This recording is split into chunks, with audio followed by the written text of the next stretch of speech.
नमस्कार मित्रांनो, मी पूजा ओळकर. हंच मीडियामध्ये तुमच्या सर्वांचं स्वागत आहे. खरं तर आज आपल्याबरोबर शार्दूल ठाकूर आहे. सो मला आज तुला आवर्जून विचारलं आहे एकच शब्द, ते म्हणजे ठाकूर तुला मानलं रे. हा जो डायलॉग आहे हा मला आजही कानावर आहे आणि खरंच प्रत्येक वेळेला तू जे जे काही करतोस त्या बाबतीत प्रत्येकजण तुला म्हणतो ठाकूर तुला मानलं रे. आणि आजही तू काहीतरी आगळं वेगळं घेऊन आलंस प्रेक्षकांसाठी. हो, माझं असोसिएशन होतं हेल्थबरोबर आपल्या 2023 क्रिकेट वर्ल्ड कप मध्ये आणि आज हा इव्हेंट संपन्न होते इथे आणि त्याच निमित्ताने आलो आहेत. सो हे एनर्जी ड्रिंक आहे जी इंडियामध्ये सुद्धा आले काही वर्षांपूर्वी आणि खूप चांगलं ड्रिंक आहे आणि प्रेक्षकांसाठी इझिली अवेलेबल आहे मार्केटमध्ये चांगल्या प्राइसिंगला सुद्धा. मला सांग, तुझ्या आयुष्यात आत्तापर्यंत एनर्जी देणारी गोष्ट कोणती होती आणि जे नेहमी आजपर्यंत कधीही तू म्हणजे खचला असशील तेव्हा ती गोष्ट तुला मॉडलाइज करते? माझ्या मते माझा जन्म जिथे झाला माहीम गाव पालघर इथे आणि माझी जिद्द ह्या दोन गोष्टी आहे जिकडनं मला खूप एनर्जी मिळते खेळताना आणि तेच मला इथपर्यंत घेऊन आले.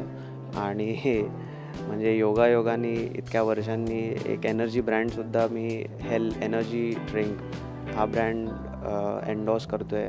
त्याची म्हणजे त्याबद्दलही खूप खुश आहे. ही एनर्जी ड्रिंक की जिथून तुला सगळ्या गोष्टी मिळाल्या, जी एनर्जी मिळाली, जसं तू म्हणालास की पालघरमधून मला सगळी एनर्जी मिळाली. सो ही एनर्जी ड्रिंक घेऊन तुझ्या तिकडच्या लहान मुलं तिकडची जे आत्ताचे आहेत तुझे फ्रेंड्स सगळं, आता आय डोंट नो किती फ्रेंड्स आहेत अजूनही तू तिथे गेल्यावर वेड्यासारखं वातावरण तिकडे होत असेल, तर त्यामुळे ही एनर्जी ड्रिंक ऑलरेडी तिथे घेऊन गेलो आहे ड्रिंक आणि सर्व लहान मुलांमध्ये पोचलंसुद्धा आहे. हो, तो एक आनंद वेगळा असणार तुझ्यासाठी.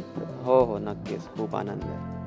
आता पालघरला अजून काही तुझं काही वाटा असणार आहे पालघर, कारण की पाहिजे तर आता डेव्हलप खूप मोठ्या पद्धतीने होत आहे. पालघरमध्ये खूप मोठ्या बिल्डिंग्स होत आहेत, सगळ्या गोष्टी होत आहेत, पण तरीही कुठेतरी पाहिजे अशी लोकसंख्या पालघरमध्ये नाही येत आहे. लोक इन्व्हेस्टमेंट करून घरं घेत आहेत पण पाहिजे तेवढं होत नाही आहे अजून. तिकडे लोकांचं वावर नाही आहे किंवा ट्रान्सपोर्टच्या बाबतीत बघशील तरी लोकांना ट्रॅव्हलिंग बाबतीत खूप कमी वेळ मिळतो एवढं ट्रॅव्हल करण्यासाठी.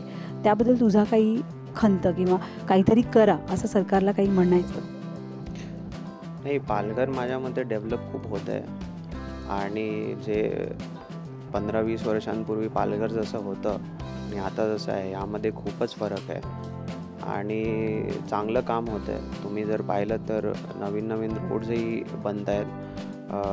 पूर्वी आपला जो हायवे होता तोही छोटा होता आणि आता त्याचं रुंदीकरण झालेलं आहे. नवीन फ्लायओव्हर्स आणि ब्रिजेस झाले आहेत, होतसुद्धा आहेत. तर सरकार नक्कीच खूप चांगलं काम करत आहे. आदिवासी जो एरिया आहे त्यांना देखील खूप मोठी म्हणजे त्यांची जर घरं हे करून मोठे हायवेज बनवले आहेत, सगळ्या गोष्टी केल्या डेव्हलप. पण तुला काही करायची इच्छा आहे का पालघरसाठी स्पेशल? आता सध्या जोपर्यंत क्रिकेट करिअर चालू आहे तोपर्यंत क्रिकेटकडेच फोकस आहे, पण भविष्यात नक्कीच करेन. आता इलेक्शन येणार आहे, सो ते एक वेगळं वातावरण सगळीकडे, आता सगळ्या महाराष्ट्रात. मी पॉलिटिक्समध्ये तेवढं इन्वॉल्व नाही आहे, frankly speaking. Thank you. So thank you so much. Thank you.